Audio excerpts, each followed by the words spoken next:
ဘာဝနာဆိုတာကစိတ်ချမ်းသာဖို့အတွက်ပဲစိတ်ကတစ်ခုတည်းမှာငြိမ်သက်စွာနဲ့နေရင်မပင်ပန်းတော့ချမ်းသာတာပေါ့စိတ်က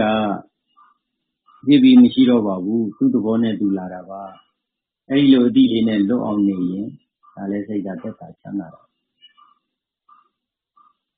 အဲ့တော့ဘာဝနာဆိုတာကစိတ်ချမ်းသာဖို့အတွက်လေ့ကျင့်ရတဲ့သဘောတရားစိတ်ရဲ့လေ့ကျင့်ကံ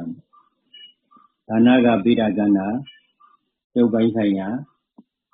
ပစ္စည်းနဲ့အပြောတွေအလုပ်တွေနဲ့ပုံဖော်ကြရတာဒီလားဆိုတာလည်းပဲပုဂ္ဂိုလ်ရေးရတရားမင်းတယောက်ကြည့်ပြီးမထိခိုက်အောင်ဆောင်တင်ရတာမလို့ရုပ်ပိုင်းဆိုင်ရာအဓိကကြဘာဝနာကလေးကြတော့စိတ်ပိုင်းဆိုင်ရာဖြစ်တာအဲ့တော့ဒီဘာဝနာကိုခုနဒါနသီလတွေလို့ခဲရဲဝင်ဝင်နဲ့တိတိကျကျကောင်းကောင်းမွန်မွန်မှန်မှန်ကန်ကန်သုံးနိုင်ဖို့စကလုံးရှာဒါနပိဋကန္တရှိတယ်သီလကပြောတတ်ဆိုတတ်နေတတ်ထိုင်တတ်ရှိတယ်ပြောတတ်ဆိုတတ်နေတတ်ထိုင်တတ်ရှိခြင်းကိုသီလလို့ခေါ်တယ်ဘာဝနာကြတော့ပါလေတဲ့ဘာဝနာကြတော့ခုနပြောပြခဲ့တဲ့စိတ်ပိုင်းဆိုင်ရာရှင်းစင်ပါလို့ပြောပြခဲ့တဲ့အတိုင်းပဲဘာဝနာဆိုတာကနော်ဒီဘာဝနာနဲ့ပတ်သက်လို့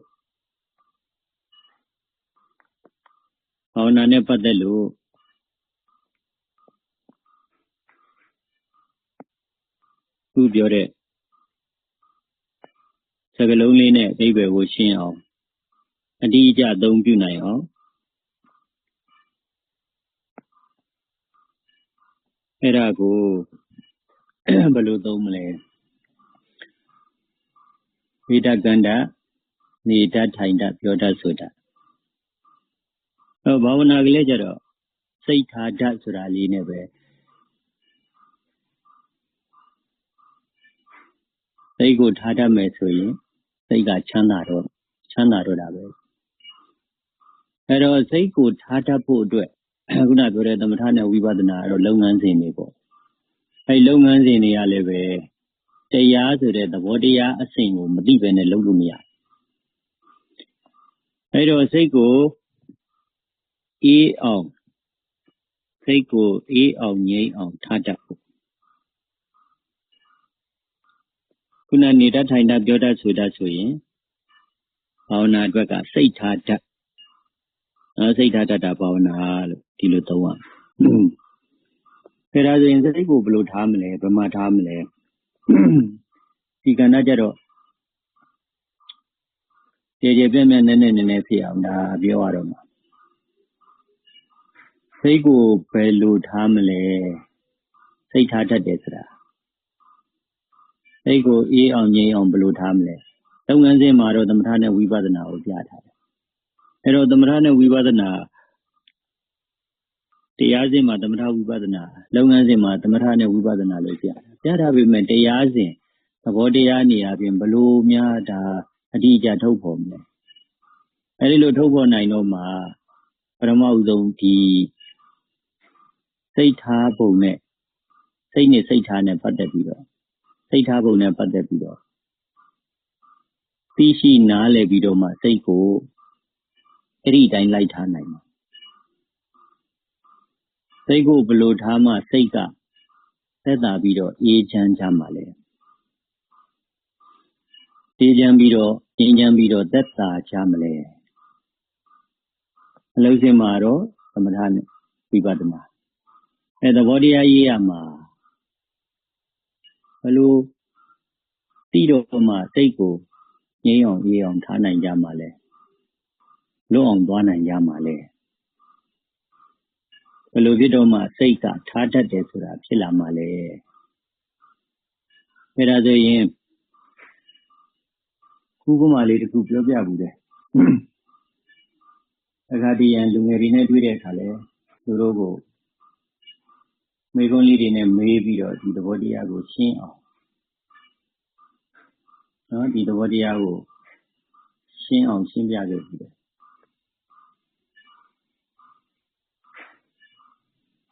အဲ့ထဲကိုပစ္စည်းလေးတွေထည့်ရင်အဲ့ထဲကိုပစ္စည်းလေးတွေထည့်ဟိုသွားဒီသွားတဲ့အခါအဲ့ထဲကိုပစ္စည်းလေးတွေထည့်ပြီးယူသွားတယ်အဲ့တော့အဲ့လိုထည့်ပြီးယူသွားတဲ့အခါအဲ့ထဲကပြန်ဆွဲထုတ်လိုက်ရင်ထည့်ထားတာပဲထွက်တာမထည့်ထားတာဘာမှထွက်เสียမရှိဘူးအဲ့ထဲကနေပြန်ထွက်လာတယ်ပစ္စည်းတွေထည့်ထားတဲ့ဟာပဲထွက်တာပေါ့မထည့်ထားတဲ့အရာဘယ်လိုလုပ်ထွက်မှာလဲအဲ့ဒီပတ်စံလေးထည့်ထားရင်ပတ်စံထွက်မယ်ပစ္စည်းလေးထည့်တာပစ္စည်းပြန်ထွက်မယ်အဲ့ထဲထည့်တာပြန်ထွက်မှာဟောအဲ့ထဲထည့်တာပြန်ထွက်မှာဆိုသလိုပဲစိတ်ကလည်းပဲစိတ်ထဲထည့်တာပြန်ထွက်တာပဲစိတ်ထဲကိုထည့်တဲ့ဟာပြန်ထွက်တာပဲခုနပြောတဲ့ဥပမာလေးကိုတစ်ဖြတ်ရပ်ပြီးတော့ဒေတာစဉ်းစားကြည့်တချို့ကလောနဲ့ဝေါနဲ့သွားပါမသိတော့တခုတည်းကိုဒေချာဒီဟာဟုတ်သလားဒီသဘောတရားအဲ့ထဲထည့်တာပြန်ထွက်မှာအဲ့ထဲထည့်တာပြန်ဆွဲထုတ်ပြန်ထွက်တာပဲဟုတ်လားမဟုတ်လားဟုတ်တယ်ဒေချာလားဒေချာတယ်မှန်လားမှန်တယ်မှန်ရင်အဲ့ဒါကို desktop လုပ်လိုက်အဲ့ဒီမှာအသေးကင်ထားလိုက်ဒီသဘောတရားဒေချာနေပြီအဲ့ထဲထည့်တာပြန်ထွက်မှာပဲဒါဆိုရင်အဲ့ထဲထည့်တာပြန်ထွက်တာပြန်ထွက်မှာအဲ့တော့စိတ်ထဲထည့်တာလေပြန်ထွက်တာပဲစိတ်ထဲထည့်တာပြန်ထွက်တာစိတ်ထဲမထည့်ရင်ဘလို့မှပြန်ထွက်เสียမရှိဘူးစိတ်ထဲထည့်တာပြန်ထွက်မှာနော်စိတ်ထဲထည့်တာပြန်ထွက်တာစိတ်ထဲထည့်တာပြန်ထွက်တာပြန်ထွက်မှာစိတ်ထဲထည့်တာသထုတ်လိုက်ရင်ပြန်ထွက်လာသလိုစိတ်ထဲထည့်တာလေပြန်ထွက်တာပဲအဲ့တော့လူငယ်တယောက်မေးဘူးတဲ့ဒေါသထွက်လာထွက်ဘူးလားထွက်ဘူးတော့ဘာဖြစ်လို့ထွက်တာလဲဘာဖြစ်လို့ထွက်တယ်ဒီလျှောက်ပြောတာဟိုကအစင်မပြေလို့ဒီကအစင်ကြီးဟိုကလေးလျှောက်ပြောဟိုလူအောင်ဒီလူကြောက်အဲ့လိုဒေါသဒီအဲ့ဒါတော့မင်းပြောဖို့ကွာဟုတ်ပြီကဲတော့တမထားပစ္စည်းလေးတစ်ခုထားလူတယောက်ထားမင်းနဲ့နောက်တစ်ယောက်နဲ့နှစ်ယောက်ပြိုင်တူကြည့်မင်းကဒါမကြိုက်တဲ့ခါကျတော့ဒေါသထွက်တယ်ဘိုးပဲပုဂ္ဂိုလ်ကမင်းလိုဒေါသထွက်လာအဲ့ဒါတော့ထွက်ချင်မှထွက်မှာပေါ့လေမထွက်ဘူးဘာဖြစ်လို့ထွက်တာလဲဒီမြင်ရတဲ့လူကပစ္စည်းအတူတူပဲလေမင်းဘာဖြစ်လို့ဒေါသထွက်တာလဲဟိုမှတ်ထားတာတွေရောဗားရညာတွေရောသူလျှောက်ပြောဟုတ်တယ်လို့နော်အဲ့ဒီတော့ခုနပြောတယ်စိတ်ထဲထည့်တာပြန်ထွက်တာကွာစိတ်ထဲထည့်တာပြန်ထွက်တာစိတ်ထဲဘယ်လိုထွက်လဲစိတ်ထဲဘယ်လိုထည့်လဲတရားကိုမြင်တယ်မြင်တဲ့အခါမြင်ပြီးတာမန်အပြင်ပြီးသွားရင်ဒိဋ္ဌမရှိဘူးအားစကားများအစင်မပြေတော့စိတ်ထဲမှာထည့်လိုက်တယ်တစ်ခါထည့်လိုက်တယ်ဒီကောင်ကမဟုတ်သေးပါဘူးနောက်တစ်ခါဆုံးမြန်ပြီးကြုံမြန်ပြီးကိုမကြိုက်တာပြောတော့ဒီကောင်ကမကြိုက်တာပြောပြန်ပြီဆိုရင်စိတ်ထဲတစ်ခါထည့်ဒေါသထွက်အဲ့တော့စိတ်ထဲကိုထဲပါများတဲ့အခါကျတော့အဲ့ဒီထည့်ထားတဲ့အတိုင်းပြန်ထွက်လာတာဘယ်လိုဒါစိတ်ထဲမှာဒေါသရှိလို့ဒေါသကပြန်ထွက်တာစိတ်ထဲမှာဒေါသကမရှိခဲ့ရင်ဒေါသကပြန်ထွက်ကြမရှိဘူးဒေါသပြန်ထွက်ဖို့မရှိဘူးမသိတဲ့လူတယောက်ဖျက်လျှောက်သွားတယ်ကိုတွေ့တာပဲလူတွေ့လို့ဒေါသထွက်တယ်ဆိုရင်ဒီလူတွေ့လဲဒေါသထွက်ပါမဟုတ်ဘူးဟိုလူတွေ့မှဒေါသထွက်တာဒီလူတွေ့ဒေါသထွက်တာဘာဖြစ်လို့လဲဆိုတော့ခုနစိတ်ထဲကိုထည့်ထားတာကိုဒါအဆင်မပြေဘူးဒီကောင်2ခါရှိပြီနော်3ခါရှိပြီနော်5ခါရှိပြီနော်ဆိုပြီးတော့အဲ့တော့စိတ်ထဲထည့်ထားတဲ့အတွက်ကြောင့်ဒီဒေါသကပြန်ထွက်တာစိတ်ထဲမှာဘာမှမထည့်ရင်ဘာမှမထွက်ဘူးအဲ့တော့ပြင်ပကအရာတွေပစ္စည်းတွေလူတွေဖြစ်ရတွေဒါတွေကြောင့်ဒေါသထွက်တာမဟုတ်ပါဘူးတဲ့ဒေါသကအဲ့ဒါကိုတော့အာယုန်နေနဲ့ယူချင်းယူလိုက်လိမ့်မယ်ယူလိုက်ပြီးတော့ကိုယ်စိတ်ထဲမှာ ဒေါသထည့်ထားလို့ကျမ်းမ်းခြင်းထည့်ထားလို့အဲ့ဒီကျမ်းမ်းခြင်းကပြန်ထွက်လာတာအဲ့တော့များများထည့်ရင်တော့များများထွက်မှာပေါ့များများထည့်ရင်များများထွက်တာပဲအဲဒီတော့ဒေါသထွက်တဲ့သူတွေကစိတ်ကဘယ်ကောင်းတော့မလဲအဲ့ဒါစိတ်မထားတတ်ဘူးခေါ်တယ်စိတ်မထားတတ်တော့စိတ်ဆင်းရဲတာပေါ့ဘာဝနာဆိုတာကစိတ်ထားတတ်တာဘာဝနာအဲ့ကိုအေးချမ်းအောင်လွတ်လပ်အောင်ထားတတ်တာထားနိုင်တာအဲ့ဒါဘာဝနာအဲ့လိုဖြစ်ဖို့အတွက်အကျဉ်းဖန်များစွာစိတ်ကိုလေ့ကျင့်ရတာဒါကိုဘာဝနာဆိုဟုတ်ပြီစိတ်ကိုငြိမ်းချမ်းဖို့လွတ်လပ်ဖို့အတွက်လေ့ကျင့်ကြမှာခုနပြောတဲ့လှုပ်ရှင်ရတော့သမထနဲ့ဝိပဿနာအနေနဲ့သွားမယ်သဘောတရားရေးရမှာအခုပြောတဲ့သဘောတရားနားမလည်ရင်စိတ်တွေကိုထဲကျင်တာထဲထွက်ကျင်တာထွက်ထဲကျင်တာထဲထွက်ကျင်တာထွက်ထဲကျင်တာထဲထွက်ကျင်တာထွက်ဒီလိုနဲ့ပဲဖြစ်နေကြမှာလောဘထဲတဲ့လူကလောဘထွက်မယ်ဒေါသထဲတဲ့လူကဒေါသထွက်မယ်နော်သူများပြောတိုင်းယုံအတုံးအားထဲတဲ့လူကအတုံးအားတွေပဲထွက်မယ်အမေဒါနထဲတဲ့လူကြတော့ဒါနပဲထွက်တာစေတနာကောင်းတယ်လို့ခေါ်တယ်စေတနာကတော့သူပြောရပါပြီးတော့သဘောရဆိုတော့ယုံကြည်ချက်တရားနဲ့စေတနာတွန်းအားနဲ့ဒီဘက်ကမလို့ခြင်းမှုလောဘနဲ့အဲ့ဒီလိုအကြောင်းတွေနဲ့ပေါင်းပြီးတော့အလူတန်းဆိုတာဖြစ်လာတာစေတနာတစ်ခုတည်းဟာဒီလိုတိတ်စေတနာကောင်းတာပဲကွာဆိုတာဒါမပြည့်မစုံနဲ့ပြောတဲ့သဘောတရားပဲခုနပြောတဲ့တခါတည်းလူနေတဲ့လူကလူနေရမှာလူရမှာသူကဒါထက်တော့ဒါထွက်တာပေါ့ဟိုဟာလေးတွေ့လူချင်းဒီဟာလေးတွေ့လူချင်းကတ်စီနေတဲ့လူကြတယ်လည်းပဲတတ်တာခေါ်လိုက်ကတ်လိုက်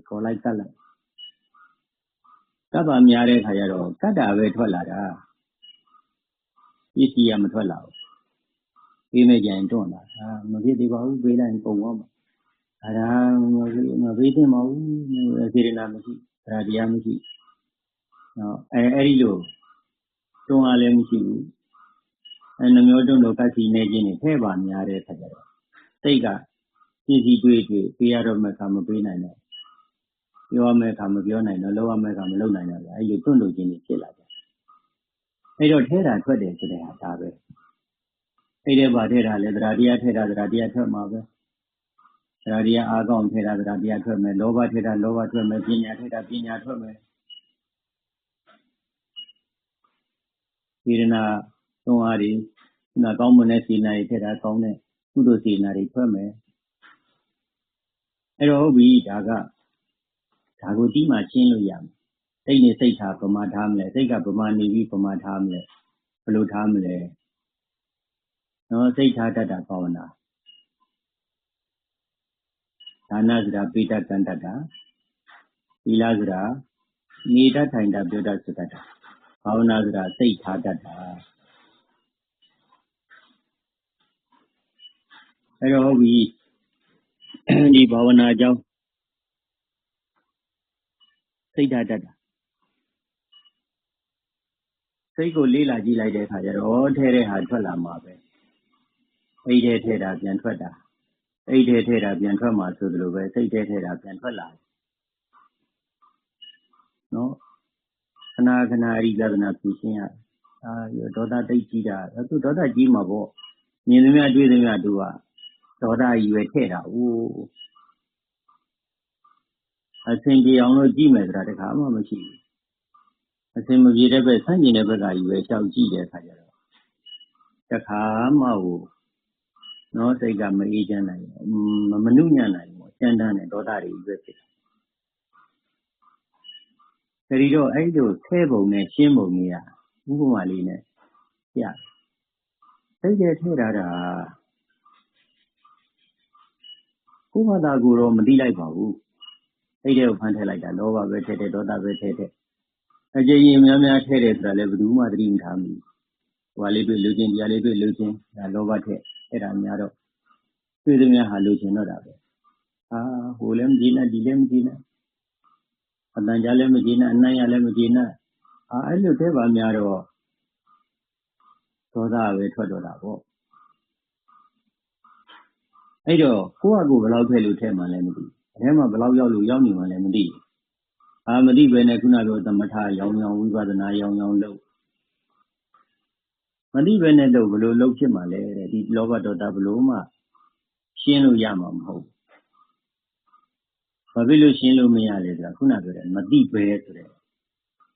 အတိလိမ္မာဉာဏ်ပညာမပါပဲမသိပဲဆိုတာမောင်ထဲမှာအလုပ်လုပ်တယ်လို့ပဲမောင်ထဲမှာအလုပ်လုပ်ရင်ဘာမှမမြင်ဘူးဘာမှမပြီးဘူးဆိုတဲ့မသိပဲနဲ့လုပ်နေတဲ့အတွက်ကြောင့်စိတ်မှမထားတတ်ဘူးဆိုတာဖြစ်တာ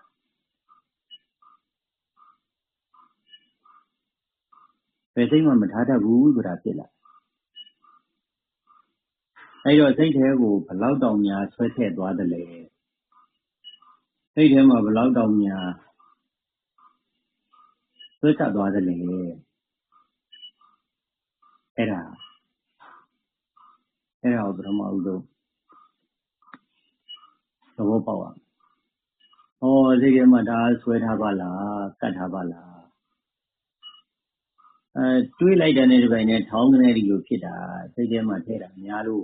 ဆိုတာအဲ့ဒါကိုပထမဦးဆုံးသတိထားဒီတော့ဒါဥပမာနဲ့ကြည့်ပြီးတော့မှရှင်းလို့ရမှာအနုတ္တယအကြောင်းကိုပြောခဲ့တယ်ဆိုတဲ့ဥပမာလေးတစ်ခုအဲ့ဒီဥပမာကိုအနုတ္တယဆိုတဲ့စကားလုံးလေးနဲ့အဓိပ္ပာယ်ကိုဒီနေရာမှာတခါထပ်ပြီးတော့ရှင်းရမယ်ဥပတိပင်ပိဿုပံဒိဋ္ဌိနာကကာလ၃ပါးအနေအားဖြင့်ထင်ရှားရှိတဲ့သဘောတရားတော့မဟုတ်ဘူးတဲ့ထင်ရှားရှိတဲ့သဘောတရားတော့မဟုတ်ဘူးတဲ့အနုတ္တယကိလေသာနဲ့တွဲပြောမယ်အနုတ္တယကိလေသာ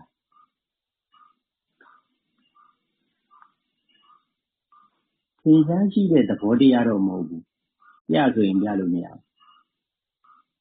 ဒေါသပြဆိုပြလို့မရဘူးလောဘပြဆိုပြလို့သို့တော့ထောင်းကနေဆိုထွက်လာတာအဲ့ဒီမှာဟိုတရားအမှားတွေဖြတ်နေတဲ့နေရာတွေရှိတယ်မရှိဘူးလောဘမရှိဘူးဒေါသမရှိဘူးလို့တဲ့ပုဂ္ဂိုလ်တွေရှိတယ်အဲ့အာယုံရိတ်တို့ဘာတို့အဲ့ဒီအုပ်စုတွေမရှိတော့လွတ်တယ်ဆိုပြီးချတယ်ဒီနုဒယအကြောင်းကောင်းကောင်းမသိကြဥပါဒံအကြောင်းနဲ့ကောင်းကောင်းမသိဘူးဥပါဒံဒုတိယတွေလျှောက်ပြောပြီးတယ်တော့ပြောတောင်ပြောနေတကယ်ပေါင်းမဝင်ဘူးသို့တော့လူဘိန်းကြီးကြိုက်တယ်အဲ့ဒီလူဘိန်းတွေမှလည်းများလောဘလည်းမလုပ်ဘူးဒေါသလည်းမလုပ်ဘူးနည်းနည်းလေးတို့ကြည့်အဲ့ဒီလမ်းကြောင်းတွေမှာအလုံးလုံးထားတဲ့ပုဂ္ဂိုလ်တွေဘာတစ်ခုမှအဆင်မပြေဘူးဘာမှမသိခြင်းအခြေခံသောကြောင့်လောဘလည်းမငြိမ်ဒေါသလည်းမငြိမ်သို့တော့လက်တလောနေရခြင်းစိတ်လေးတွေဒီတစ်ခုရောက်သွားရင်ဟိုဘက်တစ်ခုမေ့သွားတာလေးတော့ရှိတယ်အဲ့ဒါလောက်ပဲတရားဆိုပြီးအဲ့တရားကိုသူတို့ရားလိုက်တဲ့အတွက်ကြောင့်ဟိုဘက်မှာမတရားတာလေးကခဏမေ့သွားတာဒါပဲရှိတယ်နုတရားမှမငြိမ်ဘူးလောဘလည်းကလုတ်ထုတ်ရင်ထွက်တယ်ဒေါသလည်းကလုတ်ထုတ်ရင်ထွက်တယ်သူတို့ထည့်ထားတာတွေဘာတစ်ခုမှမရှင်းရဘူးရှင်းရကောင်းမှလည်းမသိဘူး